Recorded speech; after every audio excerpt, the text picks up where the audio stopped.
ഒരു മെട്രിക്സിൻ്റെ റോ സ്പേസും കോളം സ്പേസും അതുപോലെ നൾ സ്പേസുമായി റിലേറ്റ് ചെയ്തിട്ടുള്ള കുറച്ച് റിസൾട്ടുകളും പ്രോബ്ലംസുമാണ് ഈ വീഡിയോയിൽ ഡിസ്കസ് ചെയ്യുന്നത്. ആദ്യം theorem 4.7.5. If a matrix R in row echelon form, then the row vectors with the leading ones, that is the non-zero row vectors, form a basis for the row space of R, and the column vectors with the leading ones of the row vectors form a basis for the column space of R. അതായത് R എന്നുള്ളൊരു matrix row echelon ഫോമിലാണെന്ന് വിചാരിക്കുക. അങ്ങനെയാണെങ്കിൽ അതിലെ leading once ഉള്ള, അതായത് non zero rose എന്നാണ് പറയുക, leading വൺസുകൾ ഉള്ള റോ വെക്റ്റേഴ്സ് എടുത്തു കഴിഞ്ഞാൽ അത് ആ മെട്രിക്സിൻ്റെ റോ സ്പേസിൻ്റെ ബേസിസ് ആണെന്നും ഒരു ബേസിസ് ആയിരിക്കുമെന്നും, അതുപോലെ തന്നെ ഏതൊക്കെ കോളത്തിലാണോ ലീഡിംഗ് വൺസ് ഉള്ളത് ആ കോളം വെക്റ്റേഴ്സ് ആ മെട്രിക്സിൻ്റെ കോളം സ്പേസിൻ്റെ ബേസിസ് ആയിരിക്കും, ഒരു ബേസിസ് ഫോം ചെയ്യുമെന്നുമാണ് ഈ തിയറത്തിൽ പറയുന്നത്. നമുക്കതിൻ്റെ പ്രൂഫ് പഠിക്കാനില്ല, ഇത്രയാണ് നമുക്ക് ഓർത്തിരിക്കേണ്ടത്. മെട്രിക്സ് റോ എക്കലോൺ ഫോമിലാണെങ്കിൽ നോൺ സീറോ റോ വെക്റ്റേഴ്സ്, അതായത് മിനിമം ഒരു നോൺ സീറോ എൻട്രി എങ്കിലും ഉള്ള റോകൾ എടുത്തു കഴിഞ്ഞാൽ, അതിന് കറസ്പോണ്ടിങ് ആയിട്ടുള്ള വെക്റ്റേഴ്സ് എടുത്തു കഴിഞ്ഞാൽ ആ മെട്രിക്സിൻ്റെ റോ സ്പേസിൻ്റെ ബേസിസ് ഫോം ചെയ്യുമെന്നും, തിരിച്ച് ലീഡിംഗ് വൺസ് ഉള്ള കോളം വെക്റ്റേഴ്സ് എടുത്തു കഴിഞ്ഞാൽ അത് ആ മെട്രിക്സിൻ്റെ കോളം സ്പേസിൻ്റെ ഒരു ബേസിസ് ഫോം ചെയ്യുമെന്നുമാണ് ഈ തിയറത്തിൽ പറയുന്നത്. സോ അതുമായി റിലേറ്റ് ചെയ്തിട്ടുള്ള ഒരു റിസൾട്ട്, ഒരു എക്സാമ്പിളാണ് find a basis for the row and column space of the matrix. R എന്നുള്ള മെട്രിക്സ് ഒരു 4/5 മെട്രിക്സ് ആണ്. 1 - 2 5 0 3 0 1 3 0 0 0 0 0 1 0 0 0 0 0 0. സോ ഇവിടെ ഓൾറെഡി ഇത് റോ എക്കലോൺ ഫോമിലാണ്. അപ്പം അതിൻ്റെ റോ എക്കലോൺ ഫോമിലാവണമെങ്കിൽ ഏത് നോൺ സീറോ റോ എടുത്താലും അതിലെ ഫസ്റ്റ് നോൺ സീറോ എൻട്രി 1 ആയിരിക്കണം. ഫസ്റ്റ് റോയിൽ അത് അങ്ങനെയാണ്. ദെൻ അതിനെയാണ് ലീഡിംഗ് വൺസ് എന്ന് പറയുന്നത്. ലീഡിംഗ് വണ്ണിന് താഴെയുള്ള ആ കോളത്തിലുള്ള ബാക്കി എല്ലാ എൻട്രീസും 0 ആയിരിക്കണം. മുകളിലത്തെ കാര്യം പറയുന്നില്ല, അത് റെഡ്യൂസ്ഡ് റോ എക്കലോൺ ഫോമിലാണ്. നമുക്ക് ലീഡിംഗ് വണ്ണിന് താഴെയുള്ള എല്ലാ കോളത്തിലുള്ള എല്ലാ എൻട്രീസും 0 ആയിരിക്കണം. ഇപ്പോൾ ഫസ്റ്റ് റോയിലെ ഫസ്റ്റ് നോൺ സീറോ എൻട്രി 1 ആണ്, താഴെയുള്ള എല്ലാ എൻട്രീസും 0 ആണ്. അപ്പോൾ ഇതൊരു ലീഡിംഗ് വൺ ആണ്. അടുത്തത് second row non zero entries ഉണ്ട്. Second element first one non zero അല്ല, 0 ആണ്. സെക്കൻഡ് വൺ 1 ആണ്. അതിൻ്റെ താഴെയുള്ളതെല്ലാം 0 ആണ്. സോ ഇനി അടുത്ത റോയിലേക്ക് കടക്കുമ്പോൾ തേർഡ് എൻട്രി 0 തന്നെയാണ്, പക്ഷേ fourth one non zero entry ഉണ്ട്. അപ്പോൾ അങ്ങനെ നമുക്ക് നാലാമത്തെ റോയിലേക്ക് എത്തുമ്പോൾ എല്ലാം 0 ആണ്. സോ അത് നോൺ സീറോ റോ അല്ല. 3 റോയാണ് നോൺ സീറോ റോ ആയിട്ട് നമുക്കുള്ളത്, R1 R2 R3. സോ ഇതിലെ ഫസ്റ്റ് റോ വെക്ടർ R1 1 - 2 5 0 3, ഇത് R2 0 1 3 0 0, ദെൻ R3 0 0 0 1 0. ഈ 3 വെക്റ്റേഴ്സ് ഈ മെട്രിക്സ് ആറിൻ്റെ റോ സ്പേസിൻ്റെ ഒരു ബേസിസ് ഫോം ചെയ്യും. അതുപോലെ തന്നെ ലീഡിംഗ് വണ്ണുകളുള്ള കോളംസ് നോക്കാം. First column, second column, third column ഇല്ല, പിന്നെ ഫോർത്ത് കോളമാണ് ലീഡിംഗ് വൺസ് ഉള്ള column. So C1 C2 C4 1 0 0 0 -2 1 0 0, then 0 0 1 0. C1 C2 C4 ആണ് ഈ മെട്രിക്സ് ആറിൻ്റെ കോളം സ്പേസിൻ്റെ ഒരു ബേസിസ് ഫോം ചെയ്യുന്നത്. ഇനി നമുക്ക് റോ റിഡക്ഷൻ യൂസ് ചെയ്തിട്ട് ഒരു മെട്രിക്സിൻ്റെ റോ സ്പേസിൻ്റെ ബേസിസ് കണ്ടുപിടിക്കാം. അതിനുവേണ്ടി പ്രീവിയസ് ക്ലാസ്സിലുള്ള റിസൾട്ടും കൂടി അപ്ലൈ ചെയ്യാവുന്നതാണ്. എലമെൻ്ററി റോ ഓപ്പറേഷൻസ് ചെയ്ത് കഴിഞ്ഞാൽ അതിൻ്റെ റോ സ്പേസിന് മാറ്റമൊന്നും ഉണ്ടാവില്ല. അപ്പോൾ ഇവിടെ തന്നിട്ടുള്ള മെട്രിക്സ് ഇവിടെ ഒരു 4/6 മെട്രിക്സ് ആണ് തന്നിട്ടുള്ളത്. അപ്പോൾ ഇവിടെ ഇത് റോ എക്കലോൺ ഫോമിലൊന്നല്ല. അപ്പോൾ നമുക്ക് ഇതിനെ റോ എക്കലോൺ ഫോമിലേക്ക് മാറ്റാൻ എലമെൻ്ററി റോ ഓപ്പറേഷൻസ് അപ്ലൈ ചെയ്യാം. എലമെൻ്ററി റോ ഓപ്പറേഷൻസ് അപ്ലൈ ചെയ്ത് കഴിഞ്ഞാൽ നമുക്ക് പുതിയ പുതിയ മെട്രിക്സുകളാണ് ഓരോ സ്റ്റെപ്പിലും കിട്ടുന്നത്. അപ്പം അങ്ങനെ കിട്ടുന്ന മെട്രിക്സുകളെല്ലാം ഇതിനോട് റോ എക്കലൻ്റ് ആയിരിക്കും. അങ്ങനെ ചെയ്ത് കഴിഞ്ഞാൽ റോ സ്പേസിന് മാറ്റമൊന്നും ഇല്ല എന്നുള്ള റിസൾട്ട് ലാസ്റ്റ് ക്ലാസ്സിൽ പറഞ്ഞിട്ടുണ്ടായിരുന്നു. ആ റിസൾട്ടാണ് ഇവിടെ അപ്ലൈ ചെയ്യുന്നത്. ഇപ്പോൾ ഈ തന്നിട്ടുള്ള മെട്രിക്സിൻ്റെ റോ എക്കലോൺ ഫോം കണ്ടുപിടിക്കുന്നു. ദെൻ അതിൻ്റെ ബേസിസിന് കറസ്പോണ്ടിങ് ആയിട്ട് ഇവിടെയുള്ള വെക്റ്റേഴ്സ് ഏതാണെന്ന് നോക്കുക. അത് തന്നെയായിരിക്കും. റോ സ്പേസിന് മാറ്റമൊന്നും ഉണ്ടാവാത്തത് കൊണ്ട് അതിൻ്റെ കറസ്പോണ്ടിങ് ആയിട്ടുള്ള റോ വെക്റ്റേഴ്സ് ഏതാണോ ഈക്വലൻ്റ് ആയിട്ട് നമുക്ക് ഫൈനൽ സ്റ്റേജിൽ റോ എക്കലോൺ ഫോമിലെത്തുമ്പോൾ ഒരു മെട്രിക്സ് ഉണ്ടായിരിക്കും, മറ്റൊരു 4/6 മെട്രിക്സ് ആയിരിക്കും. അപ്പോൾ അത് ഇതിനോട് റോ ഇക്വലൻ്റ് ആണ്, രണ്ടിൻ്റെയും റോ സ്പേസ് സെയിം ആണ്. സോ അതിൻ്റെ ബേസിസ് നമുക്കറിയാം. റോ എക്ലോൺ ഫോമിലാണെങ്കിൽ അതിലെ നോൺ സീറോ റോ വെക്റ്റേഴ്സ് എടുത്തു കഴിഞ്ഞാൽ ആ പുതിയ മെട്രിക്സിൻ്റെ റോ സ്പേസിൻ്റെ ബേസിസ് ഫോം ചെയ്യും. ഇവിടേക്ക് നമുക്ക് ഇത് രണ്ടിൻ്റെയും റോ സ്പേസിന് മാറ്റമൊന്നും ഇല്ലാത്തത് കൊണ്ട് ഇതിൻ്റെ ബേസിസ് തന്നെയായിരിക്കും, ഇതിൻ്റെ റോ സ്പേസിൻ്റെ ബേസിസ് തന്നെയായിരിക്കും അത്. സോ നമ്മൾ ആ ഒരു മെത്തേഡാണ് അപ്ലൈ ചെയ്യുന്നത്. ഈ മെട്രിക്സിൻ്റെ റോ എക്ലോൺ ഫോം നമുക്കറിയാവുന്ന മെത്തേഡുകൾ യൂസ് ചെയ്തിട്ട് അത് കണ്ടുപിടിക്കുന്നു. ഫസ്റ്റ് റോയിലെ first entry non zero entry 1 ആണ്, നമുക്ക് അവിടെ ചേഞ്ച് ഒന്നും വരുത്താനില്ല. ഇനി വേണ്ടത് ഇവിടത്തെ അതിന് താഴെയുള്ളത്, നമുക്ക് താഴെയുള്ളത് മാത്രം 0 ആക്കിയാൽ മതി.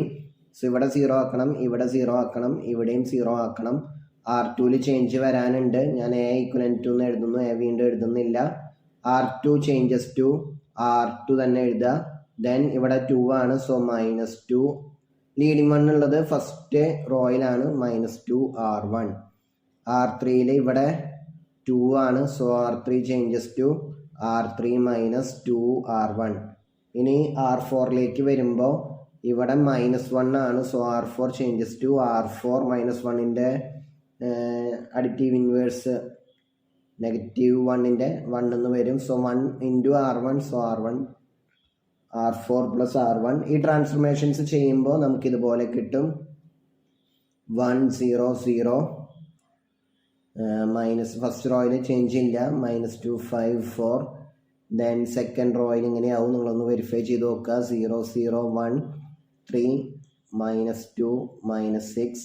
തേർഡ് റോയിൽ 0 0 1 3 -1 -1. ലാസ്റ്റ് റോ കംപ്ലീറ്റ് 0 ആയിട്ട് പോവും. ഇനി നമുക്ക് അടുത്ത റോയിലെ ഫസ്റ്റ് നോൺ സീറോ എൻട്രി, അപ്പോൾ അതിതാണ്, അത് ഓൾറെഡി 1 തന്നെയാണ്, നമുക്കിനി ചേഞ്ച് വരുത്താനില്ല അവിടെ. ഇനി അതിൻ്റെ താഴെയുള്ള എല്ലാ എൻട്രീസും 0 ആക്കണം. ഇവിടെ നോൺ സീറോ എൻട്രി ഉണ്ട്, സോ തേർഡ് റോയിൽ ചേഞ്ച് വരുത്തണം. മുകളിലത്തെ അതുപോലെ തന്നെ കിടന്നോട്ടെ. R3ലാണ് ചേഞ്ച് വരുത്തേണ്ടത്. R3 changes to R3 -R2. R2ലാണ് ഇപ്പോൾ സെക്കൻഡ് റോയിലാണ് ലീഡിങ് 1 ഉള്ളത്. ഈ ട്രാൻസ്ഫർമേഷൻ ചെയ്യുമ്പോൾ നമുക്കിങ്ങനെ കിട്ടും. 1 0 0 0 -3 0 0 0. ദെൻ 4 1 0 0 -2 5 4 3 -2 -6 0 1 5 0 0 0. ഇനി നോക്കുക, അടുത്ത ഒരു മെട്രിക്സിലേക്ക് എത്തുമ്പോൾ ഇവിടെ 1, അതിന് താഴെയുള്ള എല്ലാം 0. നെക്സ്റ്റ് സെക്കൻഡ് റോയിലെ ലീഡിങ് 1 ഇത്, അതിന് താഴെയുള്ള എല്ലാം 0. അടുത്ത റോയിലേക്ക് എത്തുമ്പോൾ ഫസ്റ്റ് നോൺ സീറോ എൻട്രി 1 ആണ്, അതിന് താഴെയുള്ളത് ഓൾറെഡി എല്ലാം 0 ആണ്. സോ ഇനി നമുക്ക് അവിടെ ഇനി ഒന്നും ചെയ്യാനില്ല. ഇത് റോ എക്ലോൺ ഫോമിലായി. ഇനി റോ എക്ലോൺ ഫോമിലാണെങ്കിൽ നമ്മുടെ തിയറം 4.7.5 അപ്ലൈ ചെയ്യുമ്പോൾ അതിൻ്റെ നോൺ സീറോ വെക്റ്റേഴ്സ് ഈ മെട്രിക്സിൻ്റെ, ഞാൻ ഇതിനെ വേണമെങ്കിൽ R എന്ന് വിളിക്കുന്നു, R എന്നുള്ള മെട്രിക്സിൻ്റെ റോ സ്പേസിൻ്റെ ഒരു ബേസിസ് ഫോം ചെയ്യും. ദെൻ ഇവിടെ R-ൻ്റെ റോ സ്പേസും എയുടെ റോ സ്പേസും സെയിം ആയതുകൊണ്ട് അത് എയുടെ റോ സ്പേസിൻ്റെ ഒരു ബേസിസ് ഫോം ചെയ്യും. സോ അതിൽ വരുന്ന വെക്റ്റേഴ്സ് ഇതാണ്. R1 1 -3 4 -2 5 4. Then R2 0 0 1 3 -2 -6. and R3 0 0 0 0 1 5. അപ്പോൾ set R1 R2 R3 R1 R2 R3 form a basis for the row space of A.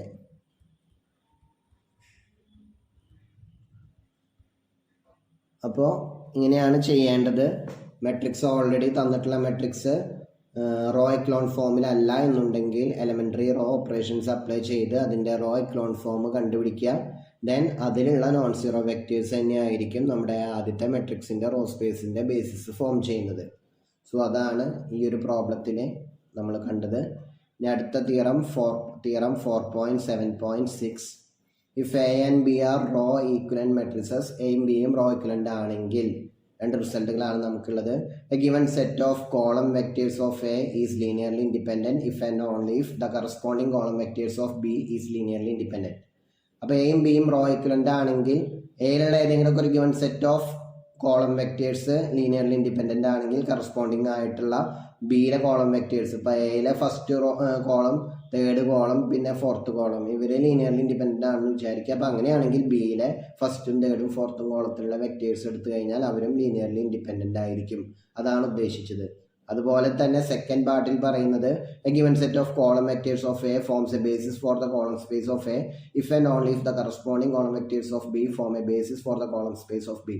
അതായത് എയിലുള്ള ഏതെങ്കിലും ഒരു കോളം വെക്റ്റേഴ്സ്, ഏതെങ്കിലും കുറച്ച് കോളം വെക്റ്റേഴ്സ് എയുടെ കോളം സ്പേസിൻ്റെ ഒരു ബേസിസ് ഫോം ചെയ്യുന്നുണ്ടെങ്കിൽ അത് അതിന് കറസ്പോണ്ടിങ് ആയിട്ടുള്ള ബിയിലുള്ള കോളം വെക്റ്റേഴ്സ് ബിയുടെ കോളം സ്പേസിൻ്റെ ബേസിസ് ഫോം ചെയ്യുമെന്നും, തിരിച്ച് ഇതേപോലെ തന്നെ ബിയിലുള്ള ഏതെങ്കിലും കോളം വെക്റ്റേഴ്സ്, കുറച്ച് കോളം വെക്റ്റേഴ്സ് ബിയുടെ കോളം സ്പേസിനെ കോളം സ്പേസിൻ്റെ ഒരു ബേസിസ് ആണെങ്കിൽ എയുടെ കറസ്പോണ്ടിങ് ആയിട്ടുള്ള കോളം വെക്റ്റേഴ്സ് എയുടെ കോളം സ്പേസിൻ്റെ ഒരു ബേസിസ് ഫോം ചെയ്യും. സോ ഇതിലെ രണ്ടാമത്തെ റിസൾട്ടാണ് നമ്മൾ പ്രോബ്ലം ചെയ്യാനായിട്ട് യൂസ് ചെയ്യുന്നത്. കോളം സ്പേസിൻ്റെ ബേസിസ് കാണാൻ വേണ്ടി നമ്മൾ റോ റിഡക്ഷൻ മെത്തേഡ് ചെയ്യുന്നു. സോ അതിന് വേണ്ടിയിട്ടാണ് ഈ ഒരു തിയറം. ഇതിൻ്റെയും പ്രൂഫ് നമുക്ക് പഠിക്കാനില്ല. ഇപ്പോൾ ഇവിടെ പറയുന്നത് കോളം വെക്റ്റേഴ്സിൻ്റെ കാര്യമാണ്. എയും ബിയും റോ ഈക്വലൻ്റ് ആണെങ്കിൽ എയുടെ ഏതെങ്കിലും കോളം വെക്റ്റേഴ്സ്, എല്ലാ വെക്റ്റേഴ്സ് അല്ല, കുറച്ച് കോളം വെക്റ്റേഴ്സ് എയുടെ കോളം സ്പേസിൻ്റെ അല്ലാതായാലും കുഴപ്പമൊന്നുമില്ല, എയുടെ കോളം സ്പേസിൻ്റെ ബേസിസ് ഫോം ചെയ്യുന്നുണ്ടെങ്കിൽ കറസ്പോണ്ടിങ് ആയിട്ട് ബിയിലെ ഏതൊക്കെയാണോ കറസ്പോണ്ടിങ് വെക്റ്റേഴ്സ്, കോളം വെക്റ്റേഴ്സ്, അത് ബിയുടെ കോളം സ്പേസിനെ ഫോം ചെയ്യും. കോളം സ്പേസിൻ്റെ ഒരു ബേസിസ് ഫോം ചെയ്യുമെന്നാണ് ഇവിടെ പറയുന്നത്. അപ്പോൾ ഇവിടെ നമ്മൾ പ്രോബ്ലം ചെയ്യുന്നത് ഓൾറെഡി ഒരു എ എന്നുള്ളൊരു മെട്രിക്സ്, അത് മിക്കവാറും റോ എക്ലോൺ ഫോമിലായിരിക്കുകയില്ല. നമ്മൾ റോ റിഡക്ഷൻസ് അപ്ലൈ ചെയ്ത് അതിന് കറസ്പോണ്ടിങ് ആയിട്ടൊരു റോ ഈക്വലൻ്റ് ഫോമിലേക്ക് എത്തുന്നു. ഇനി റോ ഈക്വലൻ്റ് ഫോമിലായി കഴിഞ്ഞാൽ നമ്മൾ ഈ രണ്ട് റിസൾട്ടുകൾ ബിയുടെ കോളം സ്പേസിൻ്റെ ബേസിസ് റോ എക്ലോൺ ഫോമിലായി കഴിഞ്ഞാൽ ലീഡിങ് വൺസ് ഉള്ള കോളം വെക്റ്റേഴ്സ് എടുത്തു കഴിഞ്ഞാൽ ആ ഒരു മെട്രിക്സിൻ്റെ, അപ്പോൾ എയോട് ഈക്വലൻ്റ് ആയിട്ടുള്ള ഒരു മെട്രിക്സ് എടുത്തു കഴിഞ്ഞാൽ റോ എക്ലോൺ ഫോമിലുള്ള ഒരു മെട്രിക്സ് കിട്ടിക്കഴിഞ്ഞാൽ ബിയുടെ കോളം വെക്റ്റേഴ്സ് ഏതൊക്കെയാണ് ബിയുടെ കോളം സ്പേസിനെ ബേസിസിനെ സ്പാൻ ചെയ്യുന്നത് അതിൻ്റെ കറസ്പോണ്ടിങ് ആയിട്ട് എയിലെ കോളം വെക്റ്റേഴ്സ് എടുത്തു കഴിഞ്ഞാൽ നമുക്ക് എയുടെ കോളം സ്പേസിൻ്റെ ബേസിസ് കിട്ടും. അപ്പോൾ നമുക്കിവിടെ തന്നിട്ടുണ്ട്, ഞാനൊരു പ്രോബ്ലത്തിൽ അത് ഒന്നുകൂടി ഡീറ്റെയിൽഡ് ആയിട്ട് പറയാം. ഒരു മെട്രിക്സ് തന്നിട്ടുണ്ട്, find a basis for the column space of the matrix 1 to a എന്നുള്ള ഒരു 4/6 നമ്മുടെ പ്രീവിയസ് പ്രോബ്ലത്തിലുള്ള അതേ മെട്രിക്സ് തന്നെയാണ്. ഇത് റോ എക്ലോൺ ഫോമിലല്ല. നമ്മൾ ഓൾറെഡി പ്രീവിയസ് പ്രോബ്ലത്തിൽ അതിൻ്റെ റോ എക്ലോൺ ഫോം കണ്ടുപിടിച്ചിട്ടുണ്ടായിരുന്നു. അതിന് ഞാൻ ബി എന്ന് വിളിക്കുന്നു. സോ ഇത് എയുടെ റോ എക്ലോൺ ഫോമാണ്. പ്രീവിയസ് പ്രോബ്ലത്തിൽ ചെയ്തതുകൊണ്ട് വീണ്ടും ചെയ്യുന്നില്ല, സെയിം തന്നെയാണ്. അപ്പോൾ ഇവിടെ എയും ബിയും റോ ഈക്വലൻ്റ് ആണ്. ഇനി ഇത് റോ എക്ലോൺ ഫോമിലാണ്, ഇത് റോ എക്ലോൺ ഫോമിലാണ് കിടക്കുന്നത്.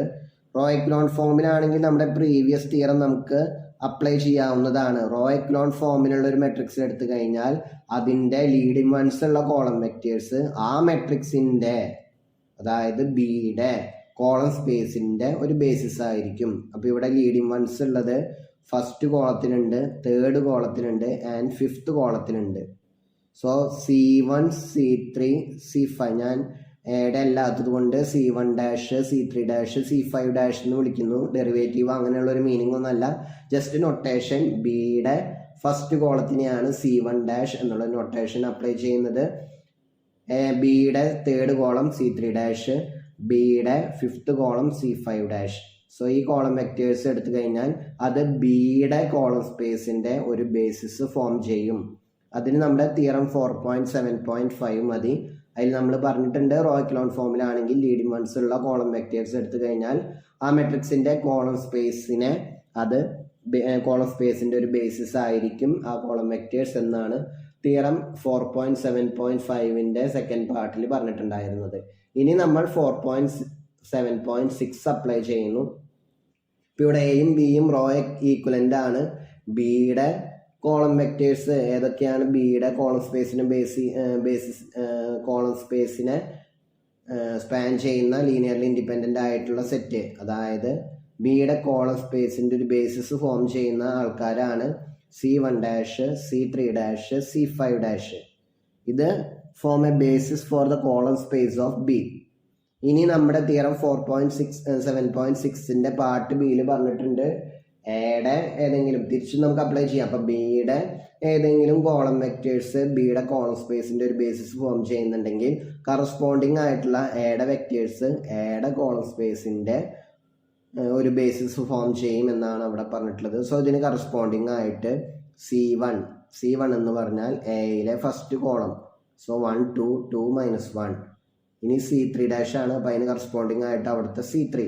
സോ 1 ഫസ്റ്റ് കോളം, പിന്നെ സെക്കൻഡ് കോളം അല്ല third column, first column, third column, then fifth column. ഈ 3 കോളംസ് ആണ് നമുക്ക് എയിൽ നിന്ന് എടുക്കേണ്ടത്. 4 9 9 -4, ദെൻ 5 8 9 -5. സോ ഈ 3 വെക്റ്റേഴ്സ് എയുടെ കോളം സ്പേസിൻ്റെ ഒരു ബേസിസ് ഫോം ചെയ്യും. സോ ഈ പ്രോബ്ലം ചോദിച്ചു കഴിഞ്ഞാൽ നമുക്കിവിടെ കുറച്ച് സ്റ്റെപ്സ് കുറയാനുണ്ടായ കാരണം ഇവിടെ റോ റിഡക്ഷൻ ചെയ്തിട്ടില്ല, ലാസ്റ്റത്തെ റോ ഈക്വലന്റ് മെട്രിക്സ് മാത്രമാണ്. അപ്പോൾ ഇവിടെ പ്രീവിയസ് പ്രോബ്ലത്തിൽ ചെയ്തിട്ടുള്ള ഈ 2 സ്റ്റെപ്പും കൂടി ഇവിടെ വേണം. അങ്ങനെ ചെയ്താലാണ് നമുക്ക് ഇങ്ങനെ ഒരു ഫോമിലേക്ക് എത്താൻ പറ്റുള്ളൂ. ദെൻ തിയറം 4.7.5 അപ്ലൈ ചെയ്യുമ്പോൾ ഇത് C1 C3 C5 ബിയുടെ കോളം സ്പേസിൻ്റെ ഒരു ബേസിസ് ഫോം ചെയ്യും. ദെൻ 4.7.6 അപ്ലൈ ചെയ്യുമ്പോൾ കറസ്പോണ്ടിങ് ആയിട്ടുള്ള എയുടെ column vectors C1 C3 C5 എയുടെ കോളം സ്പേസിൻ്റെ ഒരു ബേസിസ് ഫോം ചെയ്യും. ഓക്കെ, അപ്പോൾ അതാണ് നമുക്ക് ഈ പ്രോബ്ലത്തിൽ ചെയ്യാനുണ്ടായിരുന്നത്. ഇനി അടുത്തത് basis for the space spanned by a set of vectors. അപ്പോൾ ഒരു സെറ്റ് ഓഫ് വെക്റ്റേഴ്സ് സ്പാൻ ചെയ്യുന്ന ഒരു സബ് സ്പേസ് ഏതെങ്കിലുമൊക്കെ വെക്റ്റർ സ്പേസിൻ്റെ ഒരു സബ് സ്പേസ് ഉണ്ടായിരിക്കും, അല്ലെങ്കിൽ അതിനൊരു വെക്റ്റർ സ്പേസ് തന്നെ വിളിക്കാവുന്നതാണ്. അതിൻ്റെ ബേസിസ് കണ്ടുപിടിക്കുവാനുള്ള ഒരു മെത്തേഡാണ് ഇവിടെ പറയുന്നത്. അപ്പോൾ ഇവിടെ നമുക്കിവിടെ R4 കുറച്ച് വെക്റ്റേഴ്സ് തന്നിട്ടുണ്ട്. V1 V2 then V3 = 4 9 9 -4, V4 = -2 -1 -1 2, V5 = 5 8 9 -5, and V6 = 4 2 7 -4. അപ്പോൾ ഇങ്ങനെ നമുക്ക് 6 വെക്റ്റേഴ്സ് തന്നിട്ടുണ്ട്. ഇവരെല്ലാവരും R4 വെക്റ്റേഴ്സ് ആണ്. 6 വെക്റ്റേഴ്സ് തന്നിട്ടുണ്ട്, ഇവരെല്ലാവരും R4 വെക്റ്റേഴ്സ് ആണ്. നമ്മൾ ഇതൊരു കോളം, ഒരു മെട്രിക്സിൻ്റെ കോളം വെക്റ്റേഴ്സ് ആയിട്ട് ഇവരെ ട്രീറ്റ് ചെയ്യുന്നു. അപ്പോൾ നമ്മളോട് ഇവിടെ പറഞ്ഞിട്ടുള്ളത് span of V1 V2 V3 V4 V5 V6 അതിൻ്റെ ബേസിസ് കണ്ടുപിടിക്കാനാണ് പറഞ്ഞിട്ടുള്ളത്. അപ്പോൾ നമുക്ക് ഇവിടുത്തെ ആവശ്യം ഇതാണ്. ഞാനതൊന്നും കൂടി എഴുതുന്നു. We need to find a basis for span of V1 V2 V3 V4 V5 V6. അപ്പോൾ ഇവരെ സ്പാൻ ചെയ്യുന്ന R4 സബ് സ്പേസ്, ഇത് R4 വെക്റ്റേഴ്സ് ആയതുകൊണ്ട് ഇവർ സ്പാൻ ചെയ്യേണ്ടത് എന്തായാലും R4 ഒരു സബ് സ്പേസ് ആയിരിക്കും. അതിൻ്റെ ബേസിസ് കണ്ടുപിടിക്കാനാണ് പറഞ്ഞിട്ടുള്ളത്. ഇവർ ലീനിയർലി ഇൻഡിപെൻഡൻ്റ് ആയെങ്കിൽ ഇതെന്തായാലും അതിൻ്റെ ബേസിസ് ആവും, സ്പാൻ ചെയ്യും. ലീനിയർലി ഇൻഡിപെൻഡൻ്റ് ആണെങ്കിൽ ബേസിസ് ആവും. പക്ഷെ ഇത് R4 വെക്റ്റേഴ്സ് ആണ്, 4ൽ കൂടുതൽ വെക്റ്റേഴ്സ് ഉണ്ട്. അപ്പോൾ അതെന്തായാലും ലീനിയർലി ഇൻഡിപെൻഡൻ്റ് ആവാനുള്ള ചാൻസേ ഇല്ല. മാക്സിമം 4 വെക്റ്റേഴ്സ് ആണ് ലീനിയർലി ഇൻഡിപെൻഡൻ്റ് ആയിട്ടുള്ള R4 സബ്സെറ്റിൽ ഉണ്ടാവുള്ളൂ. ഇവിടെ 6 വെക്റ്റേഴ്സ് ഉണ്ട്. അപ്പോൾ അതെന്തായാലും ഇവരല്ല ഇതിൻ്റെ ബേസിസ്. സോ ഇവർ സ്പാൻ ചെയ്യുന്ന വെക്റ്റർ സ്പേസ് അത് R4 ഒരു സബ് സ്പേസ് ആയിരിക്കും. അതിൻ്റെ ബേസിസ് കണ്ടുപിടിക്കാനാണ് പറഞ്ഞിട്ടുള്ളത്. അപ്പോൾ നമുക്ക് ഇതിൽ തന്നെ കുറച്ച് വെക്റ്റേഴ്സ് ഉപയോഗിച്ച് അതിനെ ഒരു ബേസിസ് ഫോം ചെയ്യാവുന്നതാണ്. അപ്പോൾ അതിന് വേണ്ടി ചെയ്യേണ്ട മെത്തേഡ് ഇതാണ്. ഈ വെക്റ്റേഴ്സിനെ ഒരു മെട്രിക്സിൻ്റെ കോളം വെക്റ്റേഴ്സ് ആയിട്ട് ട്രീറ്റ് ചെയ്യുക. സോ ഒരു മെട്രിക്സ് ഞാൻ എ എന്നുള്ളൊരു മെട്രിക്സ് ഫോം ചെയ്യുന്നു. അതിൻ്റെ ഫസ്റ്റ് കോളം ഇവിടുത്തെ V1 1 2 2 -1, V2 -3 -6 -6 3, V3 4 9 9 minus 4, then minus 2 minus 1 minus 1 2, then 5 8 9 minus 5 4 2 7 minus 4. ഇത് നോക്കിയാൽ അറിയാം ഇത് നമ്മുടെ കഴിഞ്ഞ എക്സാമ്പിളിലെ സെയിം മെട്രിക്സ് ആണ്. അപ്പോൾ സ്പാൻ ഓഫ് ദിസ് വൺ എന്ന് പറഞ്ഞാൽ ഇതിന്റെ കോളം വെക്ടേഴ്സ് ആണ് ഈ vectors. So span of V1 V2 V3 V4 V5 V6 എന്നുള്ളത് കോളം സ്പേസ് ഓഫ് എ ആണ്. അതാണ് COL ഓഫ് എ ആണത്. പിന്നെ നമ്മൾ ഓൾറെഡി കോളം സ്പേസ് ഓഫ് എയുടെ ഒരു ബേസിസ് കഴിഞ്ഞ എക്സാമ്പിളിൽ കണ്ടിട്ടുണ്ട്. ആരാണ്? C1 C3 C5 നമ്മൾ പ്രീവിയസ് എക്സാമ്പിളിൽ കണ്ടിട്ടുണ്ട്. C1 C3 അവിടുത്തെ കേസാണ് പറയുന്നത്. ഇവിടെ അത് V1 V3 ആണ് ഇൻ പ്രീവിയസ് എക്സാമ്പിൾ.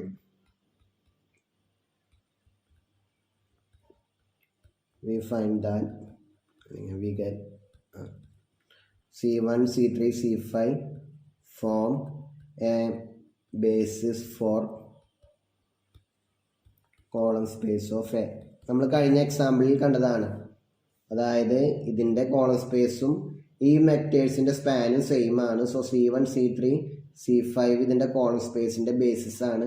ഇവിടുത്തെ C1 എന്ന് പറഞ്ഞാൽ ഇതിലെ V1 ആണ്, C3 V3 ആണ്, C5 V5 ആണ്. സോ നമുക്ക് കിട്ടും set V1 V3 V5 form a basis for span of V1 V2 etc V6. അപ്പം അതിന് നമ്മൾ കഴിഞ്ഞ എക്സാമ്പിളാണ് യൂസ് ചെയ്തത്. അപ്പം അതും കൂടി ഇവിടെ വേണം. ഇതിൻ്റെ ഇങ്ങനെ ഒരു മെട്രിക്സ് കണ്ടു കഴിഞ്ഞാൽ അതിൻ്റെ കോളം സ്പേസ് ആണ് ഇതെന്നും ആ കോളം സ്പേസിൻ്റെ ബേസിസ് കണ്ടുപിടിക്കാൻ വേണ്ടി അതിനെ റോ എക്കലോൺ ഫോമിലേക്ക് മാറ്റണം. എന്നിട്ട് കറസ്പോണ്ടിങ് കോളം വെക്ടേഴ്സ് എടുത്തിട്ടാണ് കോളം സ്പേസിൻ്റെ ബേസിസ് നമുക്ക് കിട്ടുക. അതിന് കറസ്പോണ്ടിങ് ആയിട്ടുള്ള ഇവിടുത്തെ വെക്ടേഴ്സ് ഏതാണോ അതാണ് ആ സ്പാനിൻ്റെ ബേസിസ്. ഒരു ബേസിസ് എത്ര വേണമെങ്കിലും ഉണ്ടാവാം. നമ്മളോട് ഒരെണ്ണം കണ്ടുപിടിക്കാൻ, ആ ഒരെണ്ണം കണ്ടുപിടിക്കാനുള്ള നമുക്കുള്ള മെത്തേഡ് ഇതാണ്. ആ മെട്രിക്സിനെ ആ വെക്ടേഴ്സിന് ഒരു മെട്രിക്സിൻ്റെ കോളം വെക്ടേഴ്സ് ആയിട്ട് എഴുതുക.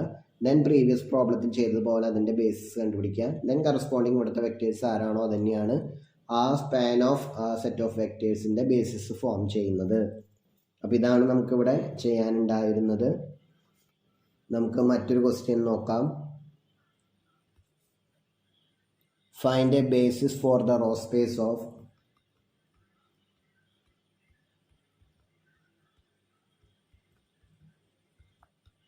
ഇപ്പോൾ റോ സ്പേസിൻ്റെ ബേസിസ് കണ്ടുപിടിക്കാനാണ് നമ്മളോട് പറഞ്ഞിട്ടുള്ളത്. Row space of matrix A equals 1 - 2 0 0 3 1 - 2 0 0 3 then 2 - 5 - 3 2 - 5 - 3 -2 6. അടുത്തത് 0 5 15 10 0 5 15 10 0 ഒരു റോങ് കൂടി ഉണ്ട് 2 6 18 8 6. അപ്പോൾ നമുക്ക് 4 റോയും 5 കോളവും ഉള്ള ഒരു മെട്രിക്സ് ആണ് തന്നിട്ടുള്ളത്. അതിൻ്റെ റോ സ്പേസിൻ്റെ ബേസിസ് ആണ് നമ്മളോട് കാണാൻ പറഞ്ഞിട്ടുള്ളത്. നമുക്ക് കോളം സ്പേസിൻ്റെ ബേസിസ് കാണാനുള്ള ഒരു മെത്തേഡ് പ്രീവിയസ് എക്സാമ്പിളിൽ പഠിച്ചിട്ടുണ്ടായിരുന്നു. അപ്പോൾ നമ്മൾ അതിലേക്കാണ് എത്തിക്കുന്നത്. ആദ്യം ഈ മെട്രിക്സിൻ്റെ ട്രാൻസ്പോസ് എഴുതുന്നു. അപ്പോൾ നമുക്കിങ്ങനെ കിട്ടും. ഓരോ റോയും കോളാക്കിയിട്ട് എഴുതുക. 1 - 2 ഫസ്റ്റ് റോ ഫസ്റ്റ് കോളായിട്ട് മാറുന്നു. 2 - 5 - 3 -2 6 then 0 5 15 10 0. അടുത്തത് 2 6 18 8 6. അപ്പോൾ ഇതിൻ്റെ റോ സ്പേസ് എന്നുള്ളത് എ ട്രാൻസ്പോസിൻ്റെ കോളം സ്പേസ് ആണ്. ഇനി എ ട്രാൻസ്പോസിൻ്റെ കോളം സ്പേസിൻ്റെ ബേസിസ് കണ്ടുപിടിക്കാൻ റോ റിഡക്ഷൻ നമുക്ക് അപ്ലൈ ചെയ്യാം. സോ മെത്തേഡ് ആലോചിക്കുക. റോ സ്പേസിൻ്റെ ബേസിസ് ആണ് ഇവിടെ കാണേണ്ടത്. അതിന് വേണ്ടി നമ്മൾ ആദ്യം ആ മെട്രിക്സിൻ്റെ ട്രാൻസ്പോസ് എടുക്കുന്നു, എ ട്രാൻസ്പോസ് എടുക്കുന്നു. അപ്പോൾ എയുടെ റോ സ്പേസ്, അപ്പോൾ ഞാനിങ്ങനെ എഴുതുന്ന റിസൾട്ട് നമുക്ക് എഴുതാം. Row space of A equals column space of A transpose. രണ്ടും സെയിം ആണ്. അപ്പോൾ ഇനി നമ്മൾ കാണുന്നത് കോളം സ്പേസ് ഓഫ് എ ട്രാൻസ്പോസിൻ്റെ ബേസിസ് ആണ്. അതിനു വേണ്ടി റോ റിഡക്ഷൻ നമുക്ക് അപ്ലൈ ചെയ്യാവുന്നതാണ്. ഇതിൻ്റെ റെഡ്യൂസ്ഡ് നമ്മൾ ഒരു പ്രോബ്ലത്തിൽ ചെയ്തിട്ടുണ്ടായിരുന്നു. Find a basis for the column space of the matrix എന്നുള്ളത് തൊട്ട് മുമ്പത്തെ അല്ല, അതിന് മുമ്പത്തെ പ്രോബ്ലത്തിൽ ചെയ്തിട്ടുണ്ടായിരുന്നു. അതിൻ്റെ റോ എക്ലോൺ ഫോം കണ്ടുപിടിച്ചിട്ട് ആ ഒരു മെത്തേഡാണ് നമ്മളിവിടെ അപ്ലൈ ചെയ്യുന്നത്. എ ട്രാൻസ്പോസിൻ്റെ ബേസിസ് കോളം സ്പേസിൻ്റെ ബേസിസ് ആണ് കാണാൻ പോകുന്നത്. സോ എ ട്രാൻസ്പോസിന് റോ റിഡക്ഷൻ അപ്ലൈ ചെയ്യുന്നു. അപ്പോൾ നമുക്ക് ആദ്യം ഇവിടെ 1 ആണ്. സോ അവിടെ ചേഞ്ച് ഒന്നും വരുത്തണ്ട. ഇവിടെ 0 ആക്കണം, -2ൻ്റെ അവിടെ 0 ആക്കണം, ഈ 3യുടെ അവിടെയും 0 ആക്കണം. അതിനുവേണ്ടി second റോയിൽ R2 changes to R2, അവിടെ -2 ആണ്. So +2 R1. ഇവിടെയാണ് ലീഡിങ് 1 ഉള്ളത്. ഇനി ചേഞ്ച് വരുത്തേണ്ടത് ഇവിടെയാണ്, R5ലാണ്. R5 ചേഞ്ചസ് ടു R5, അവിടെ -3 ആണ്. So -3 R1. അപ്പോൾ ഈ ട്രാൻസ്ഫോർമേഷൻ ചെയ്യുമ്പോൾ നമ്മുടെ മെട്രിക്സ് ഇങ്ങനെയായിട്ട് മാറും. 1 2 0 2. നിങ്ങൾ വെരിഫൈ ചെയ്തോളൂ. 0 -1 5 10, 0 -3 15 18, 0 -2 10 8. ദെൻ ഇവിടെ തേർഡും ഫോർത്തിനും ചേഞ്ച് ഒന്നുമില്ല. 0 0 0 0. സോ ലാസ്റ്റ് റോ കംപ്ലീറ്റ് 0 ആയിട്ട് പോയി. ഇനി ഇവിടെ 1 ആക്കണം. സെക്കൻഡ് റോയിലെ ഫസ്റ്റ് നോൺ സീറോ എൻട്രി 1 ആക്കണം. അവിടെ -2 ആണ്, സോറി -1 ആണ്. അതിൻ്റെ റെസിപ്രോക്കൽ 1/-1 തന്നെയാണ്. റെസിപ്രോക്കൽ മൾട്ടിപ്ലൈ ചെയ്യാണ് വേണ്ടത്. So R2 changes to -1 × R2, അതായത് -R2. അപ്പോൾ എല്ലാറ്റിൻ്റെയും സൈൻ മാറും എന്ന് മാത്രം. ഇങ്ങനെയാവും 1 2 0 2 0 1 -5 -10. അവിടെ ഒന്നും ചേഞ്ച് ഇല്ല. 0 -3 15 18, 0 -2 10 8, 0 0 0 0. ഇനി വേണ്ടത് ആ കോളത്തിലുള്ള, ഇതാണ് ലീഡിങ് 1 സെക്കൻഡ് റോയിലെ, അതിൻ്റെ താഴെയുള്ള എല്ലാ എൻട്രീസും 0 ആക്കണം. മുകളിലത്തെ നമുക്കൊന്നും ചെയ്യേണ്ട ആവശ്യമില്ല. താഴെയുള്ളത് ചേഞ്ച് വരുത്തണം. അവിടെ R3യിൽ ചേഞ്ച് വരണം. R3 ചേഞ്ചസ് ടു R3, അവിടെ -3 ആണ്. So +3 R2. ഇനി ഇവിടെ R4ൽ ചേഞ്ച് വരണം. R4 ചേഞ്ചസ് ടു R4, ഇവിടെ -2 ആണ്. So +2 R2. അപ്പോൾ ഈ ട്രാൻസ്ഫോർമേഷൻ ചെയ്യുമ്പോൾ നമ്മുടെ മെട്രിക്സ് ഇതുപോലെ ആകും, ഇതുപോലെ റെഡ്യൂസ് ആവും. 1 0 0 0 0, 2 1 0 0 0, ഇവിടെ 0 2, ഇവിടെ -5 -10, ഇവിടെ 0 ആകും. ഇവിടെ -12 0 -12, ഇത് രണ്ടും 0. ഇനി വേണ്ടത് അടുത്ത റോയിലെ ഫസ്റ്റ് നോൺ സീറോ എൻട്രി 0 ആക്കണം. സോ തേർഡ് റോയിലെ ഫസ്റ്റ് നോൺ സീറോ എൻട്രി ഇതാണ്, -12 ആണ്. സോ അവിടെ റെസിപ്രോക്കൽ എടുക്കുമ്പോൾ R3യിലാണ് ചേഞ്ച് വരുത്തേണ്ടത്. -1/12 R3, അതിനെ -1/12 കൊണ്ട് ത്രൂ ഔട്ട് മൾട്ടിപ്ലൈ ചെയ്യുന്നു. സോ നമുക്കിതുപോലെ ഇത് റെഡ്യൂസ് ആകും. 1 0 0 0 0, 2 1 0 0 0, 0 -5 0 0 0, 2 -10 1 -12 0. ഇനി വേണ്ടത് അതിൻ്റെ താഴെയുള്ളത് എൻട്രി 0 ആക്കണം. ഇതാണ് ലീഡിങ് 1, താഴെ -12 ഉണ്ട്. R4ലാണ് ചേഞ്ച് വരുത്തേണ്ടത്. R4 -12 ആയതുകൊണ്ട് +12 R3യിലാണ് ഇപ്പോൾ ലീഡിങ് 1 കിടക്കുന്നത്. ഇത് അപ്ലൈ ചെയ്യുമ്പോൾ നമുക്കിതുപോലെ കിട്ടും. 1 0 0 0, 2 1 0 0, 0 -5 0 0 0, 2 -10 1 0 0. അപ്പോൾ ഇത്രയായി കഴിഞ്ഞാൽ നമുക്ക് ഇനി റോ എക്ലോൺ ഫോമിലായി. ലീഡിങ് വൺസ് ഉള്ളത് ലീഡിങ് വൺസ് മാർക്ക് ചെയ്യുന്നു. ഫസ്റ്റ് കോളത്തിലുണ്ട്, സെക്കൻഡ് കോളത്തിലുണ്ട്, ഫോർത്ത് കോളത്തിലുണ്ട്. സോ നമുക്കിതിനെ C1 എന്ന് വിളിക്കാം. C1 അതിങ്ങനെ വരും. First column 1 0 0 0 0. ഇനി C2 2 1 0 0 0, പിന്നെ C4 ഡാഷ് ഈക്വൽ ടു 2 -10 1 0 0. ഈ മെട്രിക്സ് ഈ column vectors C1 dash C2 dash C4 dash form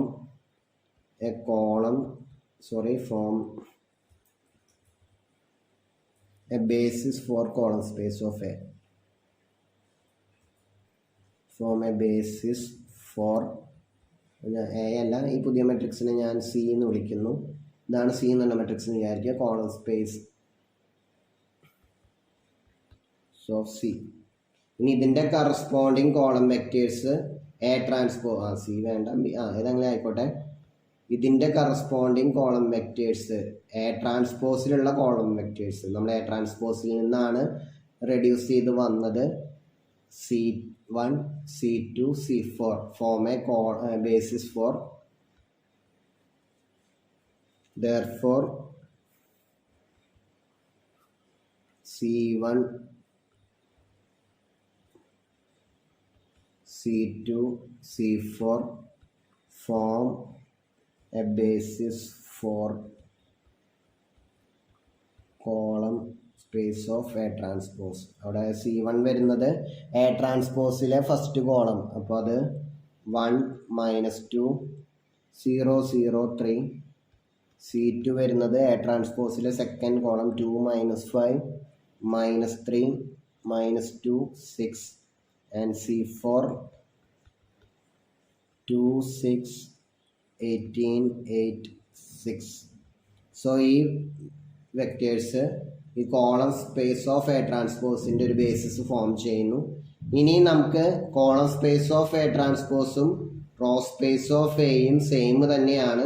നമ്മളോട് റോ സ്പേസ് ഓഫ് എയുടെ ബേസിസ് കണ്ടുപിടിക്കാനാണ് പറഞ്ഞിട്ടുള്ളത്. സോ ഈ കോളം വെക്റ്റേഴ്സിനെ നേരെ ട്രാൻസ്പോസ് എടുത്തു കഴിഞ്ഞാൽ R1, അതായത് എയിലെ ഫസ്റ്റ് കോളാണത്, 1 -2 0 0 3. ഇനി R2 എയിലെ സെക്കൻഡ് കോളം 2 -5 -3 -2 6. R3 അല്ല, സോറി, R4 2 6 18 8 6. അപ്പോൾ set R1 R2 R3 form a basis for row space of A. അപ്പോൾ ഇതാണ് നമ്മളോട് കണ്ടുപിടിക്കാൻ പറഞ്ഞിട്ടുണ്ടായിരുന്നത്. മെത്തേഡ് ഇങ്ങനെയാണ്. എയുടെ റോ സ്പേസിൻ്റെ ഒരു ബേസിസ് കണ്ടുപിടിക്കാനാണ് പറഞ്ഞിട്ടുള്ളത്. നമ്മൾ അതിൻ്റെ ട്രാൻസ്പോസ് എടുക്കുന്നു. ഇനി എ ട്രാൻസ്പോസിൻ്റെ കോളം സ്പേസും എയുടെ റോ സ്പേസും സെയിം ആണ്. അപ്പോൾ നമ്മൾ ആദ്യം കണ്ടുപിടിക്കാൻ നോക്കുന്നത് കോളം സ്പേസ് ഓഫ് എ ട്രാൻസ്പോസിൻ്റെ ഒരു ബേസിസ് ആണ്. കോളം സ്പേസിൻ്റെ ബേസിസ് കണ്ടുപിടിക്കാൻ നമ്മളൊരു മെത്തേഡ് പഠിച്ചിട്ടുണ്ട്. അതിനെ റോ എക്കലോൺ ഫോമിലേക്ക് റെഡ്യൂസ് ചെയ്ത് കഴിഞ്ഞാൽ നമുക്കതിൻ്റെ കറസ്പോണ്ടിങ് കോളം വെക്റ്റേഴ്സ് എടുത്ത് കോളം സ്പേസ് ഓഫ് എ ട്രാൻസ്പോസിൻ്റെ ബേസിസ് കാണാവുന്നതാണ്. അപ്പോൾ ആദ്യം എ ട്രാൻസ്പോസ് എഴുതുന്നു, അതിൻ്റെ റോ എക്കലോൺ ഫോം കണ്ടുപിടിക്കുന്നു. ദെൻ അതിൻ്റെ ലീഡിങ് വൺസ് ഉള്ള കോളംസ് എഴുതി കഴിഞ്ഞാൽ ആ പുതിയ മെട്രിക്സിൻ്റെ കോളം സ്പേസിൻ്റെ ഒരു ബേസിസ് ആയിരിക്കും, ബേസിസ് ഫോം ചെയ്യും.